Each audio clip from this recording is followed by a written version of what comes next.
네, 예수님의 팔복의 설교를 하고 있는데 이제 6번째가 마음이 청결한 자는 복이 있다라고 했습니다.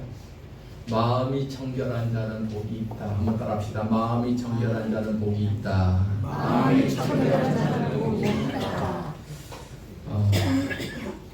예수님께서 참 예수님께 야단을 많이 맞은 부류 중에 그 사람들이 바리새인들과 또 서기관들 이런 사람들이 예수님께 책망을 많이 받았어요.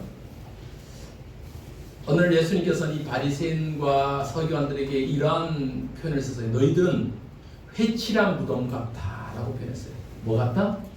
회칠한 무덤 같아. 자, 마태복음 23장 27절 보세요. 시작. 화 있을진저 외식하는 서기관들과 바리새인들이여 회칠한 무덤 같으니 겉으로는 아름답게 보이나 그 안에는 죽은 사람의 뼈와 모든 더러운 것이 가득하도다. 화 있을진저 복이 아니에요. 화 있을진저. 너희들은 회칠한 무덤 같아. 여러분 회칠한 무덤이라는 말 한번 생각해 보세요. 무덤이라는 것은 우리가 잘 알죠. 사람이 죽으면 이제 장례를 치르잖아요. 근데 우리나라는 이제 지금은 이제 화장을 하지만 이제는 다 땅에 묻어 봉분을 이렇게 만들었지만 유대사에서는 장례 문화를 어떤 동굴이 없으면 조그맣게 돌로 벽돌 같은 걸로 이렇게 조그만 집을 지어요. 그리고 그 안에 시체를 안치하죠. 그리고 한 사람의 시체만 안치하는 것이 아니라 증조 할아버지 또 고조 할아버지 돌아가시면 그 다음 세대들이 그 가족묘처럼 그렇게 시체를 안치합니다. 그러니까 집처럼 이렇게 꾸며진 곳에 이제 시신을 보관하고 그렇게 장례를 치릅니다. 그러다 보니까 그 겉에를 이렇게 칠해요. 회칠하는 거예요. 우리 보통 회라는 것은 석회가루로 하얗게 칠한다는 거예요. 하얗게. 그러니까 오늘날로 하면 페인트 칠하겠죠. 어떤 색을 칠할지 모르겠지만 페인트를 칠하면 깨끗해 보이잖아요. 페인트를 칠하는 거예요. 그런데 아무리 밖은 깨끗하게 회칠을 하고 페인트를 칠을 해놔도 그 안에는 뭐가 들어있어요? 시체가 들어있고 오래된 시신이 있어. 그러면 이제 해골만 남고 이런 시체나 벽골들만 남아있단 말이에요. 지금 예수님께서는 이 바리새인들과 서기관들에게 그 비유를 말씀하시는 거예요. 너희들의 겉모습은 아무리 화려하게 단장되어 있어도 그 속은 어떻다? 썩었단 말이죠. 썩고 냄새 난단 말이죠. 아무리 겉을 이쁘게 포장하고 깨끗하게 해보았어도 그 안이 썩어 있으면 가식적인 것이고 위선적인 모습이다. 그래서 이 바리새인들의 가식적이고 이중적인 모습을 회칠한 무덤으로 그렇게 비유를 하고 있습니다. 여러분 오늘도 마찬가지잖아요. 겉으로 보아서는 절대 사람을 알 수가 없어요. 멀쩡하게 생기고 잘생겼다 해도 이쁘게 생겼다 해도 그 속마음을 어떻게 알아요? 그래서 우리 속담이 있잖아요. 10길 물속은 알아도 한길 사람 속은 모르는 거예요. 사람 속. 아무리 화장하고 막 성열 수술해도 이쁘게 속여도 그 속이 아름답지 않으면 진정한 아름다울 수 없어요. 그러니까 우리 청년들 잘 보세요. 겉모습만 갖고 절대 속지 말아요. 주영이 알았죠? 절대 이쁘게 화장하고 이렇게 막 해도 그 화장 지어놓으면 다 사람이 될 수도 있어요. 몰라. 사람들은 몰라. 물론 겉도 이뻐야 되지만 속도 이뻐야 되는 거예요. 오늘 예수님께서 6번째 복을 말씀하시면서 마음이 청결한 자는 복이 있다. 무엇이 청결한 자는 복이 있다? 마음이 청결한 자. 우리 사명교회 성도는 오늘 이 말씀을 통해서 우리 마음이 청결해지기를 주님의 이름으로 축복합니다. 아멘. 마음이 청결한 자는 복이 있다. 그럼 이 마음이라는 말은 뭐예요? 제가 너무나도 좋아하는 말이에요. 우리 3층을 상담실로 등록했는데 상담실 이름이 카르디아란 말이에요. 카르디아. 그래서 카르디아. 그래서 저는 카르디아는 마음입니다 라고 이렇게 적어놓으니까 자꾸 물어봐요. 카르디아는 무슨 뜻이에요? 제가 말씀드렸잖아요. 카르디아는 마음입니다. 사람 자꾸 물어봐요. 이 카르디아란 말이 성경에서 마음이라고 할 때 오늘 본문에서도 마음이 청결한 자하고 마음이라는 뜻이 카르디아라는 단어예요. 근데 이 카르디아라는 단어는 우리 생각, 마음, 그러니까 우리 생각과 판단의 중심, 그 지성이죠. 또 감정과 소망의 중심, 감정이죠. 감성이죠. 또 우리의 의지와 결단이 있는 의지, 우리 내면의 의지, 이러한 중심을 다 포함되고 있는 말씀이 카르디아란 말이에요. 그러니까 카르디아는 사람의 가장 존재의 가장 깊숙한 그 중심, 내면을 카르디아라는 단어를 씁니다. 그러니까 우리 인간 내면 깊숙한 곳, 마음이 카르디아라는 단어인데, 그러니까 결코 이 말은 겉으로 보이는 단어가 아니잖아요. 나만이 아는 깊숙한 내면의 모습을 우리가 카르디아라는 말을 사용하고 있어요. 그러니까 나만이 아는 공간이에요. 그것은 다른 사람 다 몰라. 나만 알고 있어. 그래서 나만 비밀스럽게 갖고 있는 그 모습, 그 중심을 카르디아라고 그러는 거예요. 또는 나는 몰라도 누구는 아셔요? 하나님은 아시는 그 내면의 중심을 카르디아라는 거예요. 이 카르디아라는 단어가 이러한 의미가 있습니다. 또 한 가지 이 카르디아라는 뜻의 단어의 뜻에 담겨 있는 의미는 우리 안에 숨겨진 동기와 방향성이라는 의미를 갖고 있어요. 동기와 방향성. 여러분, 우리 동기, 방향성 하면 동기라는 것은 뭘 하게끔 하게 만드는 의욕이잖아요. 그래서 여러분, 우리가 행동을 보면은 이제 행동 심리학자들이 이런 얘기를 해요. 저 사람의 행동을 보면은 분노를 한다든지 뭐 어떤 막 이게 폭력적인 행동을 한다든지, 행동을 보면 행동이 어디서부터 시작돼요? 마음에서부터 시작되잖아요. 야, 내가 예를 드는 거지. 우리 주영이를 가서 한 대 톡 때려주고 싶다. 그냥 무턱대고 가서 때리지 않잖아요. 저거 요즘 말을 안 듣네. 저거 이제 혼내줘야지. 마음부터 먹는단 말이에요. 마음부터 먹는단 말이지. 그러니까 우리 행동이 어디서부터 시작돼요? 내면의 마음에서부터 시작되는 거예요. 즉, 그러니까 우리 악한 행동은 악한 의도에서부터 시작돼요. 동기에서부터 시작된다. 죄를 그냥 아무 생각 없이 짓지 않잖아요. 죄는 마음으로부터 품으면서 시작되는 거예요. 그래서 예수님께서도 우리 인간의 모든 죄악들이 어디에서부터 시작된다? 마음에서부터 시작된다. 속에서부터 시작된다. 이런 말씀하셔요. 자, 마태복음 15장 18절로 19절 봅시다. 마태복음 15장 18절로 19절 시작. 입에서 나오는 것들은 마음에서 나오나니 이것이야말로 사람을 더럽게 하느니라. 마음에서 나오는 것은 악한 생각과 살인과 간음과 음란과 도둑질과 거짓증과 비방입니다. 자 보세요. 입에서 나오는 것들은 마음에서 나옵니다. 마음에서 나옵니다. 여러분, 참 우리 속 마음이 그런 거잖아요. 우리 행동이 우리 마음에서부터 시작되는 거예요. 그러니까 우리 마음은 우리의 행동의 동기와 방향성을 갖고 있는 거예요. 물론 우리가 선한 열심 갖고 의도를 갖고 선한 영향력을 위해서 이렇게 살아가면 좋죠. 긍정적인 모습이죠. 그러나 반대로 우리 마음속에 악한 의도를 갖고 방향성을 갖는다면 악을 향해서 달려가는 거예요. 죄를 향해서 달려가는 거예요. 여러분, 예를 들어 볼까요? 다윗이 참 하나님 앞에 사랑받고 하나님을 너무나도 신실하게 섬기고 하나님 앞에 예배하기를 그 누구보다도 즐겨했던 사람이 다윗이었습니다. 그럼에도 다윗도 범죄를 했어요. 누구요? 바세바를 범했습니다. 그런데 더 심각한 것은 바세바를 범하고 난 뒤에 그 자신의 죄악을 숨기기 위해서 자꾸 거짓을 덮는단 말이죠. 모든 사람의 눈을 쏘기 위해서 완전 범죄를 계획해서 어떻게 해요? 바세바의 남편인 우리아를 전쟁 깊숙한 곳에 밀어놓고 결국은 죽게 만들잖아요. 이 추악한 죄악이 어디서부터 시작됐냐 말이에요. 다윗의 그 마음에서부터 시작됐어요.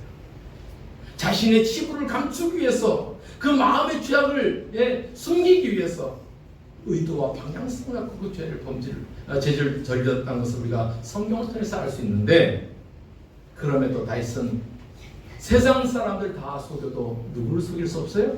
하나님은 속일 수 없었어요. 아무리 완벽한 계획을 성공했다 해도 하나님께 감출 수가 없었던 거예요. 결국 하나님은 나단 선지자를 보내서 다윗의 추악한 죄악들을 다 들춰내시잖아요. 여러분, 그래서 우리도 하나님 앞에 기도할 때 우리의 마음의 깊은 이런 고백을 해야 될 줄 믿습니다. 마음 카르디아는 나와 하나님만이 아는 은밀한 곳이에요. 죄를 지어도 우리가 완전 범죄를 할 수 없어. 비록 사람들의 눈을 속일 수가 있어도, 가족의 눈을 속일 수가 있고, 목사님의 눈을 속일 수가 있어도 하나님은 아시기 때문에 우리가 하나님 앞에 기도할 때 주여 나를 불쌍히 여겨주시고 주님 나를 용서하여 달라고 하나님 앞에 기도하는 그 중심, 그 마음이 우리 안에 있기를 주님의 이름으로 축복합니다. 마음이에요, 마음. 그런데 주님께서는 이 마음이 청결할 것을 말씀하셨어요. 마음이 청결해야 된다. 그럼 청결이라는 말은 원래 구약의 제사드릴 때 쓰는 그런 의미를 담고 있거든요. 청결, 카다로스라는 말이에요. 카다로스. 이 카다로스라는 말은 불순물이 섞이지 않은 상태를 얘기해요. 아주 다른 것이 혼합되지 않고 청결한 상태. 청결한 상태. 그러면 이 물은 청결하니까 제가 아주 생수를 떠왔죠. 우리 한국현 집사님 떠오셨나? 늘 제가 한국현 집사님 이렇게 물을 떠오니까 설마 생수를 떠왔겠지 뭐 어디서 녹물 받아오진 않았겠죠. 제가 믿고 생수 깨끗하단 말이에요. 깨끗하단 말이에요. 여러분 우리가 요즘 금값이 막 치솟는데 여러분 우리가 금을 사면은 순도가 몇 프로요? 99.9%요. 그 순도 99.9%의 금을 만들기 위해서 뭐 해야 돼요? 불로 탁 세공업자들이 불로 쭉 산소를 풀어갖고 산소에 불로 확 해갖고 막 태우더라고요. 태우죠. 그래서 그 금 안에 있는 철이나 이런 찌꺼기들을 탁 태워버리고 남는 것이 금덩이가 되는 거예요. 그래서 순도 99.9% 그 금덩어리 하나, 그래야지 순금, 정결한 순금이 되는 거예요. 여러분. 구약의 백성들이 하나님 앞에 제사 드리러 나갈 때 이 청결은 기본적인 모습이었어요. 하나님 앞에 예배 드리러 나갈 때. 그래서 제사 드리러 할 때 뭐 해요? 제물을 갖고 오잖아요. 양과 염소 같은 것을 갖고 와요. 근데 양과 염소를 가져올 때 청결한 거 갖고 와요. 흠이 있거나 다치거나 상처난 것 사용할 수 없어요. 흠이 없는 청결한 것으로 하나님 앞에 드려지는 거예요. 드려지는 거예요. 그리고 또 한 가지는 청결은 깨끗한 거예요. 깨끗한 거. 하나님 앞에 성소로 나아갈 때는 어떻게 해요? 깨끗하게 나아가는 거예요. 깨끗하게 나아가는 거예요. 그래서 성소에 들어가기 전에 성소의 입구에 문 안쪽에 뭐가 있어요? 물두멍이 있는 거예요. 물두멍. 오늘날로 얘기하면 세면대가 있는 거예요. 그래서 레인들은 성막에 들어가기 전에 그 물두멍 앞에서 손 씻고 발 씻고 청결하게 하고 그러고 하나님 앞에 나아가는 거예요. 그러지 않으면 죽어요. 자, 이 말씀 보겠습니다. 출애굽기 30장 19절로 20절 말씀입니다. 출애굽기 30장 19절로 20절 말씀 없어요? 네, 시작. 아론과 그의 아들들이 그 두멍에서 수족을 씻을 때 그들이 회막에 들어갈 때 물로 씻어 죽기를 면할 것이요 제단이 가까이 가서 그 직분을 행하여 여호와 앞에 화제를 살을 때에도 그리할지어다. 예, 아론과 그의 아들 제사장들이 성소로 나아갈 때 그 물두멍에서 수족을 씻어요. 손과 발을 씻고 나아가는 거예요.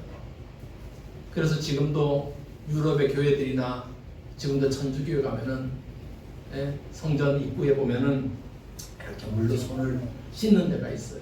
손을 씻는 데가 있어요. 씻고 들어가는 거죠. 의식적인 거죠. 그렇게 씻으면서 요구하는 게 뭐예요? 청결한 거예요. 청결한 거예요. 흔히 우리의 몸은 더러워지면 목욕탕 가서 깨끗하게 씻잖아요. 그래서 참 오랜만에 때 밀고 그러면 얼마나 개운해요. 얼마나 개운해요. 마찬가지로 우리 마음도 깨끗하게 씻겨짐이 필요하다는 거예요. 마음이 청결한 거, 마음이 깨끗해지는 거, 여러분 중요한 것입니다. 이처럼 청결은 깨끗한 거예요. 아무것도 그 불순물이 섞이지 않은 상태를 얘기하는 거예요. 여러분 불순물이 섞이다는 건 뭐예요? 우리의 신앙이 하나님 앞에 온전해야 되고 하나님만 붙잡아야 되고 하나님만 바라봐야 되는데 불순물이 자꾸만 섞여요. 여러분 세상을 살아가다 보면은 성도들은 어떻게든지 하나님을 의지해야 되고 어떻게든지 하나님만 바라보고 살아가야 되는데 세상에 많은 상황들이 때로는 하나님과 멀게 만들고 자꾸만 유혹하고 이런 불순물들이 자꾸만 들어온단 말이에요. 그럴 때 뭐가 필요해요? 순금을 만들 때 막 불로 태우듯이 우리 안에 그런 불순물이 태워진 역사의 길을 소망합니다. 그 태워질 때는 쉽지 않아요.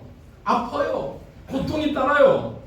그러나 우리 안에 주여 우리가 하나님만 바라볼 수 있도록 내 안에 있는 모든 불순물들이 태워지게 하여 주시옵소서. 여러분 그런 모습이 있어야 돼요. 하나님만 의지하려는 이 신앙의 모습들, 이 바로 그런 모습이 청결한 모습이에요. 우리 청년들은 꼭 기억했으면 좋겠습니다. 여러분들은 앞으로 우리 장로님들보다는 살아갈 날이 더 많겠죠. 장로님들 안 그래요? 좀 장로님들 청년보다 더 살려고 하면 그것도 욕심이잖아요. 우리 청년들은 아무래도 장로님보다 더 살아갈 날이 많겠죠. 그러면 더 뭐 해야 돼요? 마음이 청결할 수 있도록 나를 태우고 나를 태우고 나를 태우고. 왜 그래요? 우리 안에 있는 이 세상 속에서 우리를 유혹하고 우리 안에 이 혼합물들을 집어넣으려고 하는 세상의 문화가 얼마나 많냔 말이에요. 그러한 상황에서 오직 하나님만 붙잡아야지, 오직 하나님만 의지해야지, 이런 결단과 열심이 우리 안에 있기를 주님의 이름으로 축복합니다. 하나님을 향한 그 열정, 온전히 하나님을 신뢰하겠다는 그 마음이 바로 청결한 모습이에요. 결국 하나님께 쓰임받는, 하나님의 축복받는 자들은 어떻게 마음이 청결한 자를 하나님이 쓰시더라고요. 자, 시편 24편 3절 4절 보세요. 시작. 여호와의 산에 오를 자가 누구며 그의 거룩한 곳에 설 자가 누구인가? 곧 손이 깨끗하며 마음이 청결하며 뜻을 허탄한 데 두지 아니하며 거짓 맹세하지 아니하는 자로다.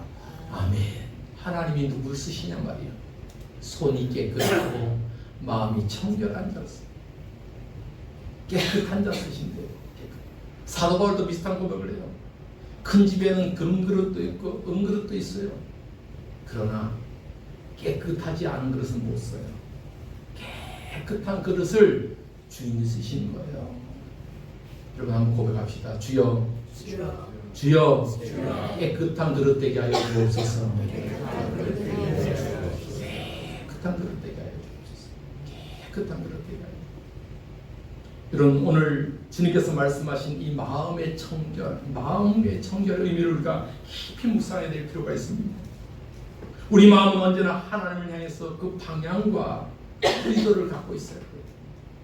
내 안에 있는 세속적인 욕심, 이 세속적인 마음, 인간적인 욕심 날마다 태워보려고 노력해야 되고 그렇게 살아가야 돼요. 그렇게 하나님만 온전히 바라보면서 내 안에 있는 욕심들, 내 안에 있는 죄악의 찌꺼기들 다 태워버리게 하여 주옵소서. 이러한 열심을 갖는 우리 사명교회 성도 되기를 주님을 축복합니다. 그렇다면 우리가 어떻게 우리 마음을 청결하게 만들 수 있을까? 몸이 더러워지면은 목욕탕에 가서 씻으면 되잖아요. 목욕탕에 가서 씻으면 돼요. 네. 그래서 가서 좀 힘이 없으면 2만 원 주고 우리 싹 빼미시는 분한테 얼마나 시원한지 몰라요. 장로님 힘들면 장로님 이제 손가락을 다쳐갖고 잘 못 미시니까 또 오건사님도 힘이 없어서 못 미시니까 가서 한번 밀어봐요. 궁전 사우나 같은 데 가서 밀어봐요. 궁전 사우나는 참 사람이 좋아요. 아마 조선족이신 것 같아요. 노래를 늘 부른다. 저분은 뭐 이렇게 남의 때밀면서 그렇게 늘 노래를 부르는데 한 번은 얼마나 세게 있는지 껍데기가 다 꺾여져갖고 상처가 날 정도로 밀어갖고 좀 조심하긴 하는데 우리의 몸은 목욕탕 가서 깨끗하게 씻으면 되잖아요. 근데 마음은 어떻게 우리가 깨끗하게 하는 거예요? 결국은 경건생활입니다. 경건생활. 말씀과 기도로 찬양으로 우리 삶을 날마다 정결하게 해야 돼요. 기도는 우리의 간구로 하나님 앞에 올려드리는 것이기도 하지만 우리의 죄악들을 씻어내는 시간이기도 해요. 씻어내는 시간입니다. 여러분 우리가 기도해야 돼. 그래서 기도해야 돼. 우리 가온이도 시험보다 깨끗하게 목욕탕 들어서 얼마나 오래 있는지 몰라. 하여튼 내가 저때 물 안 나올 때 제가 그래서 하도 오래 시킨 남자는 3분, 여자는 5분 딱 제한 시간으로 공부를 하겠어요. 그 샤워를 하겠어요. 남자는 3분. 근데 저는 한 1분 30초면 다 되더라고요. 머리부터 발끝까지. 그럼 비결을 알고 싶으면 저한테 말씀하십시오. 1분 30초면 다 돼야. 그지 주영이? 안 돼? 깨끗하게 씻는데 우리의 죄악을 깨끗하게 씻는 우리 마음을 정결하게 하는 건 경건생활이에요. 경건생활. 하나님 앞에 기도하고 참회하고 내 내면의 은밀한 죄악까지도 하나님 용서하신 하나님 앞에 기도하는 것. 여러분 오늘 우리의 인생이 마지막이라고 생각된다면 여러분 뭐 하려고 해요? 저는 여러분에게 이런 부탁을 드리고 싶어요. 오늘이 우리의 삶의 마지막 날이라고 한다면 우리는 뭘 해야 될까? 지나온 시간을 돌아보면서 하나님 앞에 뭐 해야 되겠어요? 회개해야죠. 회개하며 기도해야 되죠. 하나님, 우리의 삶을 돌아보면 부끄럽고 연약한 것뿐입니다. 그래도 주님의 은혜 안에 살아왔습니다. 하나님, 내가 알고 모르고 지은 죄악들, 내 입술로 지은 죄악들, 내 마음속으로 지은 죄악들, 내 손이 지은 죄악들 하나님 용서하여 달라고 기도하고 하나님 앞에 정결함으로 나가야 되지 않겠습니까, 여러분? 우리 육신은요, 우리가 죽으면 장례할 때 보니까 염습사들이 다 깨끗하게 닦아주더라고요. 육신은 걱정할 리 없어요. 여러분이 안 해도 다 해요. 다 해. 근데 우리 마음은 누가 하냔 말이에요. 누가 해요? 내가 하나님 앞에 고백하는 거예요. 내가 하나님 앞에. 청결함이 있어야 내 마음의 기도. 기도는 청결의 기도예요. 마치 구약에서 이 사람들이 주님 앞에 하나님 앞에 나갈 때 성소 들어갈 때 물두멍에서 손과 발을 씻듯이 기도는 그러한 것입니다. 하나님 나를 씻어 주옵소서. 나를 용서하여 주옵소서. 이러할 때 우리가 하나님을 볼 것이다. 청결한 자에게 하나님을 볼 것이다. 주님 말씀하신 거예요. 성도들의 마음이 청결하기 위해서는 우리가 날마다 이러한 경건 훈련을 해야 돼요. 그래서 우리 삶이 하나님 앞에 기도하고 말씀을 늘 묵상하고 날마다 내 입술로 하나님 앞에 늘 고백해야 돼요. 내 입술이 불만과 불평과 욕이 나오는 것이 아니라 참 찬양이 나와요. 찬양이 나와요. 그리고 정말 우리가 우리 마음속에 정결한 모습이 있기를 소망합니다. 그러기 위해서는 여러분 두 가지만 생각해 봅시다. 첫째로 우리 마음이라는 것은 동기가 청결해야 돼요. 아까도 우리 마음이라는 것은 우리 인간의 내면의 동기와 방향성이라고 말씀드렸잖아요. 우리 마음은 이 동기 출발점이 청결해야 된단 말이에요. 내 삶의 시작이 늘 무엇이 돼야 돼요? 하나님이 돼야 돼요. 세상의 관점, 인간적인 욕심이 되는 것이 아니라 늘 하나님이 내 삶의 중심의 시작이 되어야 되는 거예요. 그래서 성도들은 늘 하나님이 내 내면의 시작이 되게 하여 달라고 기도해야 되는 것이죠. 우리 신앙생활도 마찬가지 아니에요? 우리가 신앙을 열심히 갖고 봉사하고 헌신하고 이것은 나를 내세우기 위한 것이 아니고 세상에 어떤 자랑하기 위한 것이 아니잖아요. 오직 뭐예요? 하나님이 중심되는 삶의 모습이 그렇게 나타나는 거잖아요. 그래서 예수님께서 우리에게 이러한 교훈을 하신 거예요. 하나님은 우리 모든 신앙의 모습을 어떻게 보신다? 은밀한 가운데 보신다. 은밀한 가운데 보신다. 자, 마태복음 6장 6절 말씀입니다. 마태복음 6장 6절 시작. 너는 기도할 때 내 골방에 들어가 문을 닫고 은밀한 중에 계신 내 아버지께 기도하라. 은밀한 중에 보시는 내 아버지께서 갚으시리라. 아멘. 여러분 마태복음 6장에 보면은 막 바리새인들이 막 드러내놓고 기도하고 자랑하고 기도하고 뽐내고 기도하니까 사람들 보이기 위해서 신앙생활 하지 말고 사람들 보이기 위해서 경건생활 하지 말고 누구를 향해서? 하나님. 하나님 어떻게 보신다? 은밀한 중에 보신다. 은밀한 중에 보신다. 그 말은 뭐예요? 하나님 우리 중심을 보신다 이 말이에요. 우리 중심을 보신다. 우리 중심이 어디에 있는지를 늘 기억해야 돼요. 내 삶의 출발점이, 내 삶의 중심이 하나님 앞에 되어 있는지, 그런 모습으로 우리가 하나님 앞에 첫 단추를 잘 끼워가는 우리 성도들 되기를 주님을 축복합니다. 또 한 가지는 방향이 청결해야 돼요. 방향. 하나님으로부터 시작된 동기가 청결하다면 그 다음에 가는 방향도 청결해야 돼요. 처음과 끝이 동일해야 되죠. 처음에는 막 하나님의 은혜로 뜨겁게 막 열정적으로 그렇게 신앙생활을 했는데 어느 순간 살이 식어지고 남은 것은 머릿속에 알량한 지식만 남고 아직만 남았다면 문제가 되지 않겠어요? 그래서 성도들은 늘 내 신앙의 모습들을 돌아보면서 말씀 안에서 나를 점검해야 돼요. 내 스스로를 점검해야 돼요. 과연 내가 가고 있는 이 방향이 맞는가? 나는 과연 하나님의 삶을, 하나님께서 기뻐하시는 삶을 살아가고 있는가? 여러분 얼마나 중요한지 몰라요. 정말 여러분들이, 우리 청년들이 나중에 살아갈 때 30대, 40대, 50대를 지나면서 돈은 많이 벌어. 돈은 부유하게 그렇게 버는데 하나님을 향한 마음이 식어지고 하나님을 향한 열정들이 사라지고 그러면 돌아봐야 돼요. 돈 아무리 많이 벌어도 안 돼. 하나님 앞에 그 모습들, 그 방향을 다시 잡아야 돼요. 다시 잡아야 돼요. 우리의 표대는 오직 예수가 되어야 되는 겁니다. 사도 바울의 고백처럼 내가 향한 표대는 오직 예수, 오직 예수. 그러할 때 흔들리지 않는 거예요. 목표와 방향성이 오직 예수로 견고하게 살아가는 성도들은 풍랑이 와도 넘어지지 않아요. 물론 세상 살아가면 조금 흔들릴 때도 있죠. 시련이 오면 고난이 오는데 조금 마음이 아무리 답답할 때도 있죠. 그럼에도 무너지지 않습니다. 포기하지 않습니다. 소망을 잃어버리지 않아요. 왜?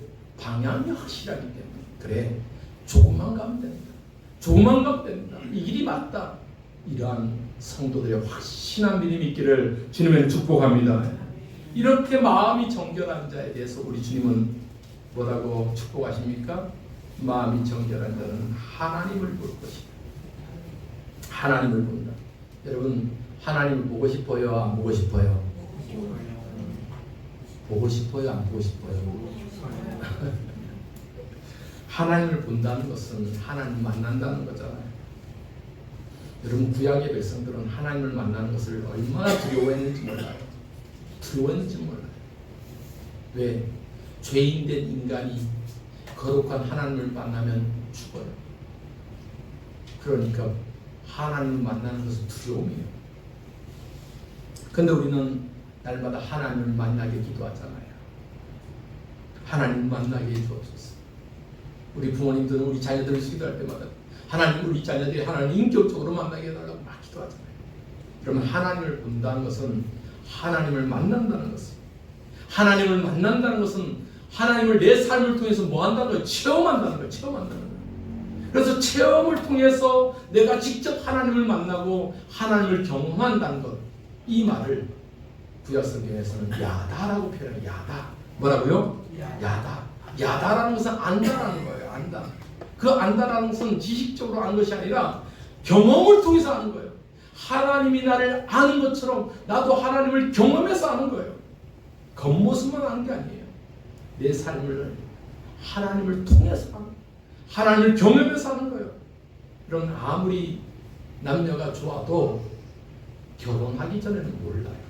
몰라. 결혼하고 살다 보면 제대로 아는 거죠. 이것이 야다예요. 야다. 제대로 아는 거예요. 성경의 사람들은 하나님을 경험함을 통해서 하나님을 알아갔습니다. 특히 다윗은 하나님을 얼마나 좋아했는지 몰라요. 그러니까 하나님을 많이 체험했고 하나님을 경험했던 사람이에요. 그래서 다윗은 시편을 통해서 이렇게 고백합니다. 너희들 여호와의 선하심을 맛보아 알지어다. 맛보다라는 표현을 써요. 자, 시편 34편 7절로부터 봅시다.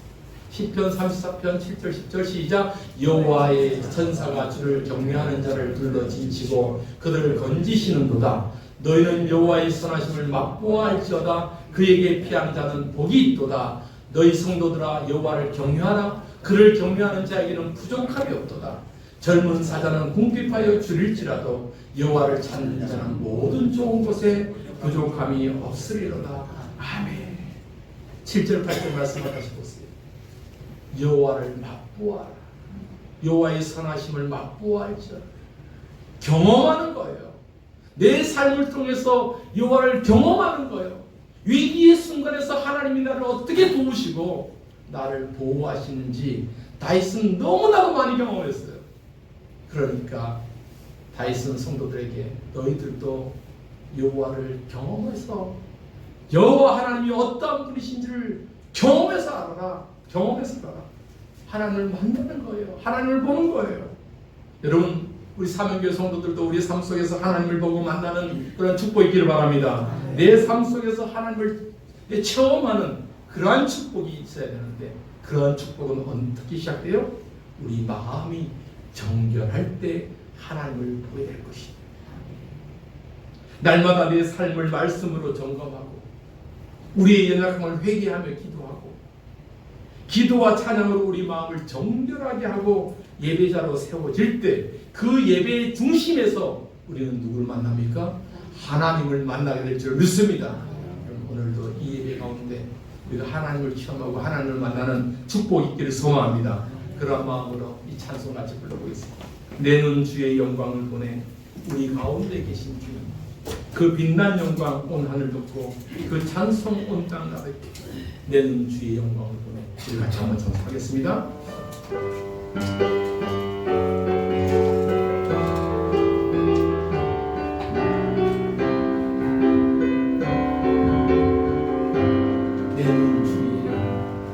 내 눈 주의 영광을 보내 우리 가운데 계신 주님 그 빛난 영광 온 하늘 덮고 그 찬송 온 땅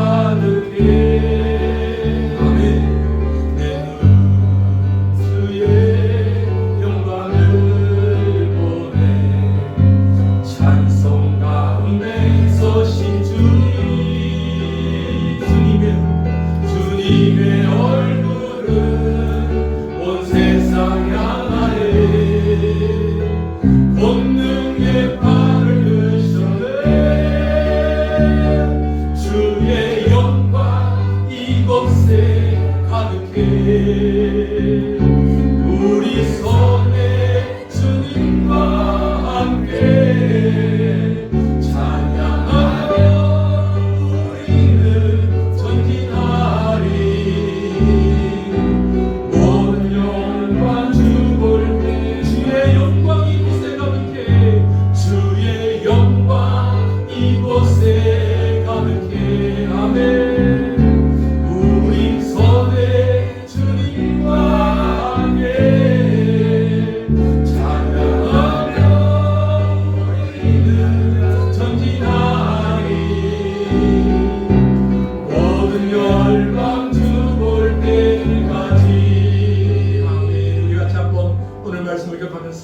주여 우리 마음이 청결하게 되기를 소망합니다. 날마다 주님을 의지하고 우리의 동기와 우리의 방향성이 오직 예수를 향해서 오직 하나님을 향해서 집중되게 하여 달라고 주여 우리 마음이 청결하게 하여 주옵소서 합심해서 기도하겠습니다. 아버지 하나님이여 우리의 마음이 주님 앞에 청결하게 하여 이 세상 살아가면서 뭔가 세상의 모습에 짙고 아버지 하나님